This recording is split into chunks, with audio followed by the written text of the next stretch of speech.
Maybe all Chinese people think that Vietnam is a country that is lagging behind us, and what has become of this country that is closest to China and the most culturally similar to China. Please forgive me for not believing the one-sided words of those travel bloggers, so when I was about to forget what we were like in the past, I decided to take a trip to Hanoi to see if they were really falling behind, and to see what China had lost.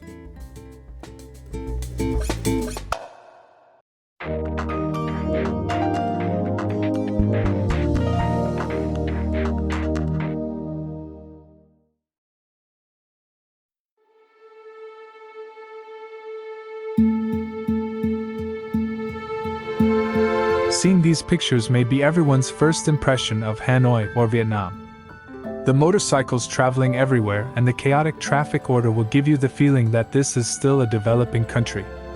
Especially if you come here from a big city in China, this feeling will be more obvious. In fact, the construction of China's third and fourth tier cities has far exceeded that of the capital of this neighboring country.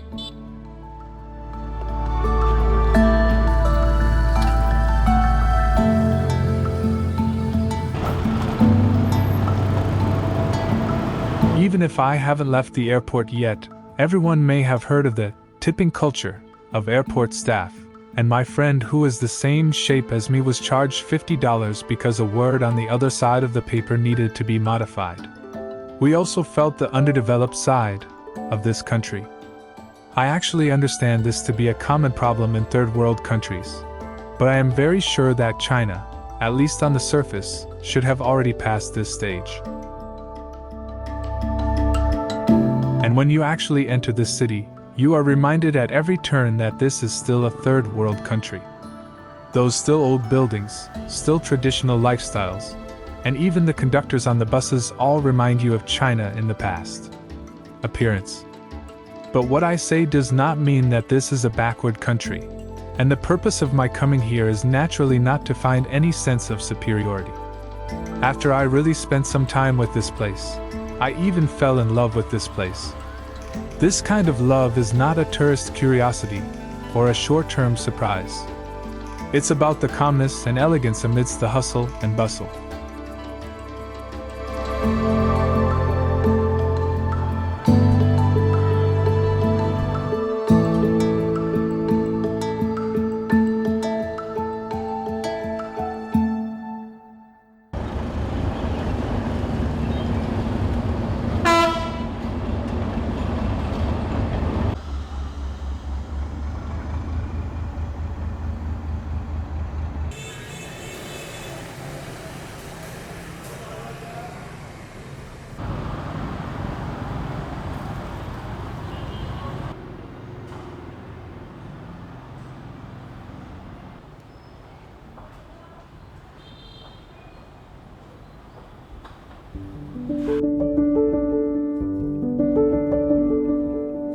This is a small cafe next to the B&B where I live. Next to the cafe there is a train station that has been running for I don't know how long. Putting these two buildings together creates an extremely beautiful chemical effect. The old French architecture makes the environment here suddenly become extremely elegant. Watching the train passing by the window of the cafe may be my experience. The best coffee shop I've ever been to, bar none.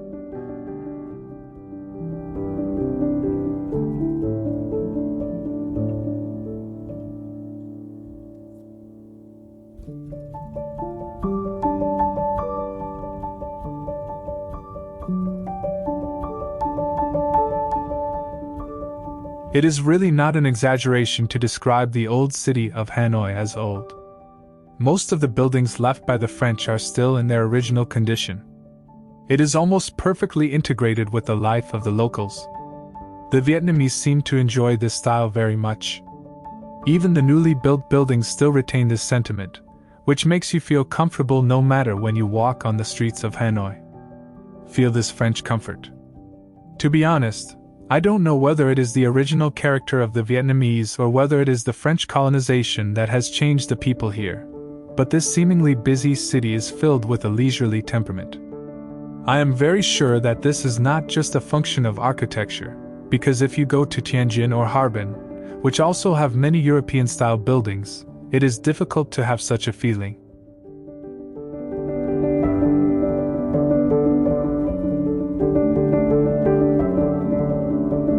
Cafes are probably one of the biggest features of Hanoi. This is the city where I have seen the most cafes, no one, even far more than in Europe. As I said above, a large part of Hanoi's comfort and leisure is reflected in these various cafes. I admit that it may be because of my age that I have long been attracted to the high-rise buildings and fast buildings with bright appearances.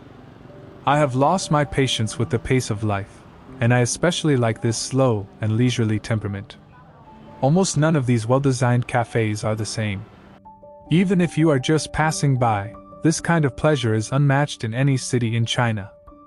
This makes the shopping experience in Hanoi even better than in Japan.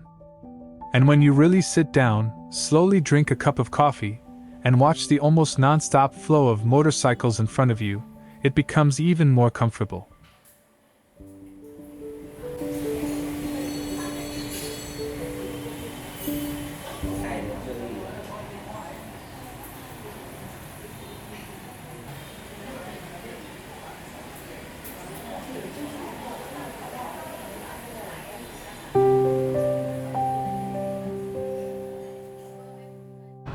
As a Chinese who has lived in Beijing for a long time, I have a natural immunity to monuments.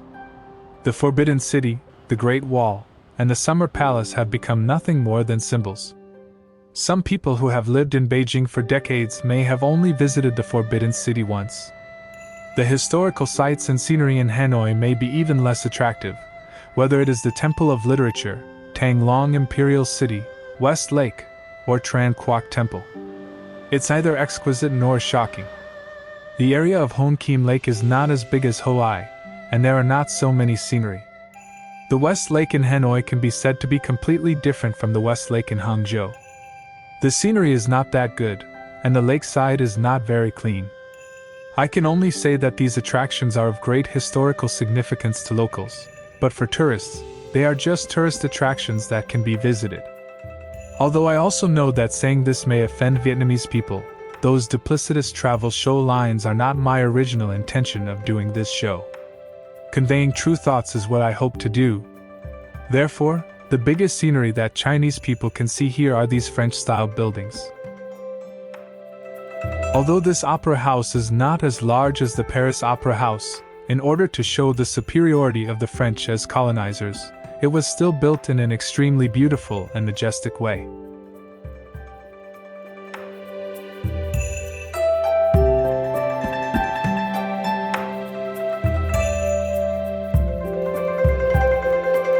And this building, which mixes various styles, was also designed by the French.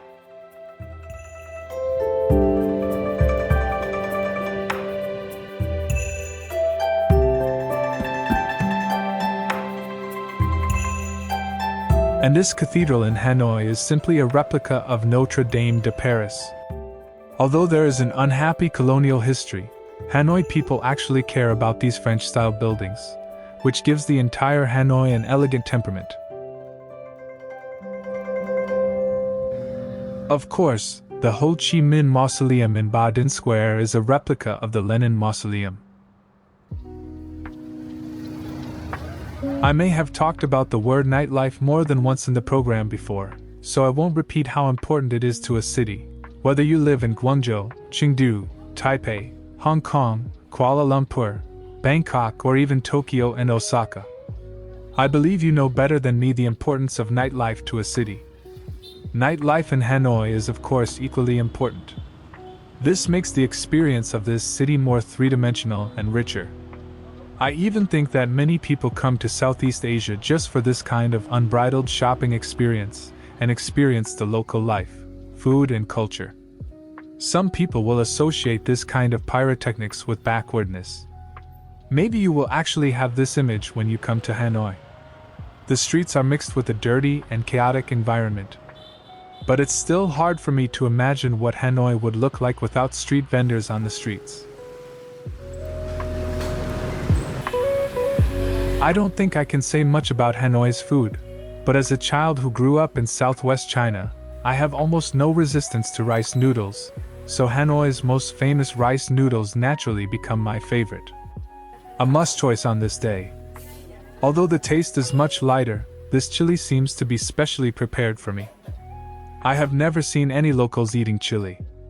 However, the taste of the fried dough sticks here is really not as good as that in China.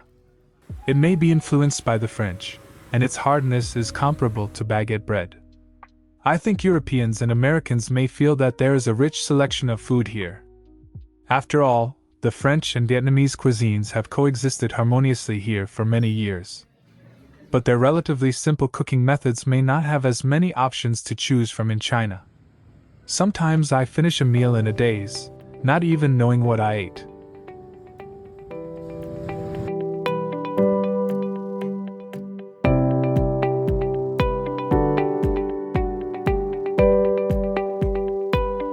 Although most of Hanoi's houses and communities are relatively old, this time I also visited one of the few high-end communities in Hanoi. The people living here are the emerging middle class. It has a cleaner living environment and better community facilities than the old city. There are also supporting schools and supermarkets. It can be said that this place is completely different from the image of Vietnam in my impression, but it is a community form of a developed country. Of course, I have to start my critical mode again. Many Chinese people may feel that such communities are everywhere in the country. But what I feel after walking around here is that it is really rare in China to have such a complete residential scale and convenience community, including schools, shopping malls, convenience stores, stadiums, banks, cafes, restaurants, and hotels. You hardly need any transportation. Most of your needs are met here. This not only facilitates the people living here, but also greatly reduces travel costs and traffic pressure. I won't talk about the second-tier cities in China. There are very few complete communities of this kind in Beijing, Shanghai, and Guangzhou. I thought about it based on my experience of living in a domestic community, and found that there are actually deeper reasons. Even in our era of large-scale infrastructure construction, most community construction is actually out of touch with urban planning. The government is only responsible for selling land, developers are only responsible for building houses, and then people who buy houses cannot think further. Consider whether there are school resources nearby. As a result, our current urban construction rarely has such complete community planning. To be honest, this residential community in Hanoi gives me a sense of high-end.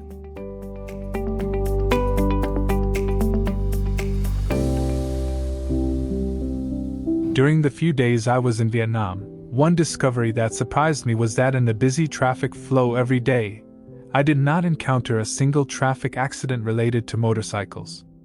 Based on my experience in China, this is almost impossible to happen. Of course I know it will happen, but I haven't encountered it.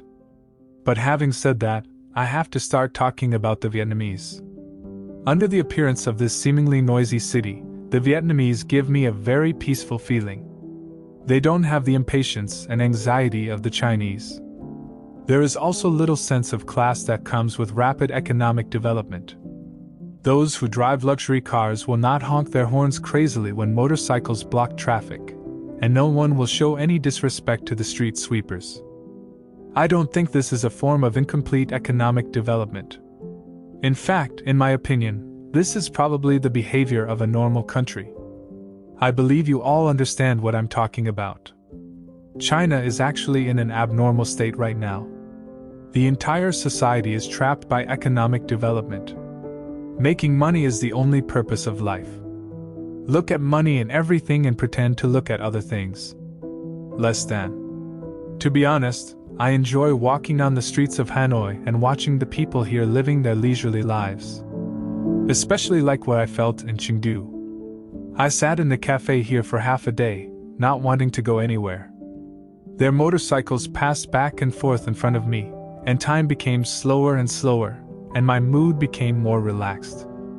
The Vietnamese people give me the feeling that they are very friendly and respectful to both their own people and foreigners. This may not be the same as the kind of smile service in Japan that is bound by underlying social moral rules. It is said that men in Vietnam are lazy and women are hardworking. I really felt this way after coming here for a few days. Most of the idle work that does not require any physical or mental effort is done by men. People looking at parking spaces, people at the train station, motorcycle taxi drivers on the street. The women are not idle at all, they are doing everything. Having said that, I really want to talk about Vietnamese women. In them, I see the elegance of women that I have not seen for a long time. You must know that I am comparing. Maybe it is because I am traditional or conservative, but I only say my own feelings here, from the external conversation and clothing to the internal self-cultivation, self-confidence and self-reliance. All allow you to feel the beauty of this traditional Asian woman, and this beauty is already in mainland China is about to become extinct.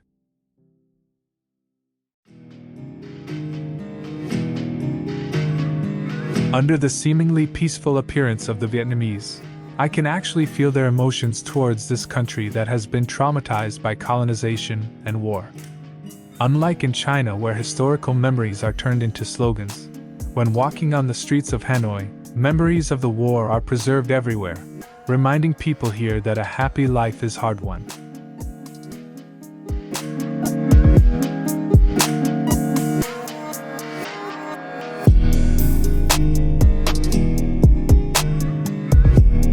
As for their feelings towards their leader, I personally think they are purer than ours. After all, Ho Chi Minh had a life course that was almost uncontroversial. When it comes to Chinese people, I believe their emotions are also extremely complex. I can feel that kind of ambiguity. One traffic policeman immediately turned his enthusiasm into a cold attitude after learning where I came from. It really caught me off guard. However, these are rare cases, and most people are still very friendly. Finally, let's talk about the opening up of Hanoi. In Hanoi, I felt an internationalization that I can't experience in any city in China. Although the urban construction here is not very developed, Hanoi has become an important tourist destination in the world, and the streets are full of people. You are a tourist from all over the world, and you can even communicate with an ant selling rice noodles in a few simple words in English. I hired a student studying Chinese at Hanoi University as my translator. Not only did she speak Chinese very well, I found that the popularity of English in Vietnamese universities was far better than in our universities. After all, as soon as people leave school, they may need to use English. Our university, not to mention where the school is located, can only search for information online in a local area network. How can we talk about internationalization? This is why I kept saying in my previous videos that the Chinese have lived in a closed society for thousands of years, and now it is no exception.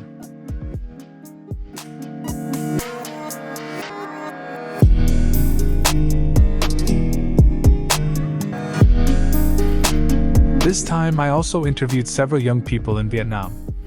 As a Chinese, in communicating with them, I can find some familiar things, such as the kind of hope for the country and the future, and I can also find that we have never seemed to have it.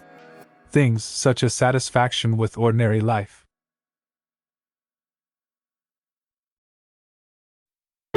Finally, we brought the topic back to the purpose of my coming to Hanoi. What kind of country is Vietnam? What is the difference between it and us?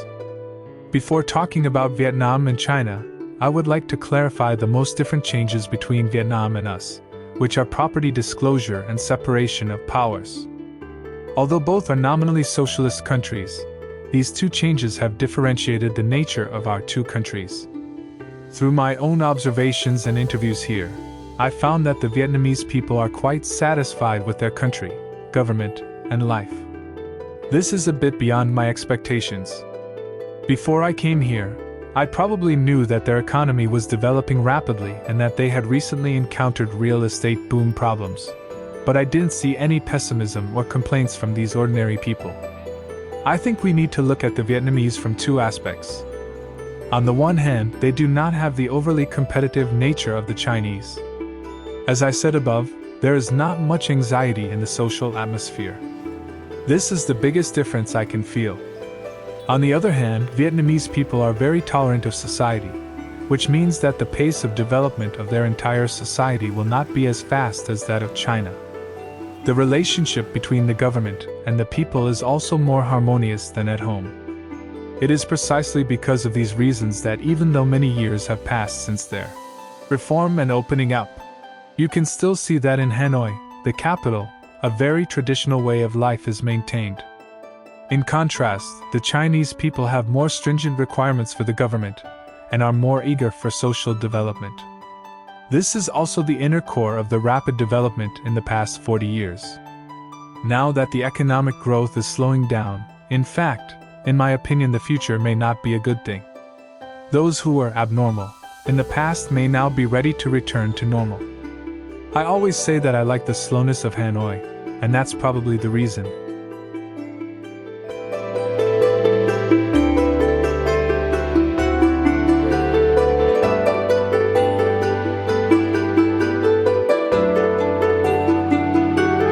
Okay, let's stop talking about Hanoi. I may make a city ranking in the future, but it is just my own personal opinion. It is only for entertainment, and not for reference. And Hanoi now ranks very high in my heart. I think I will definitely come again. I think this is the best evaluation of this place.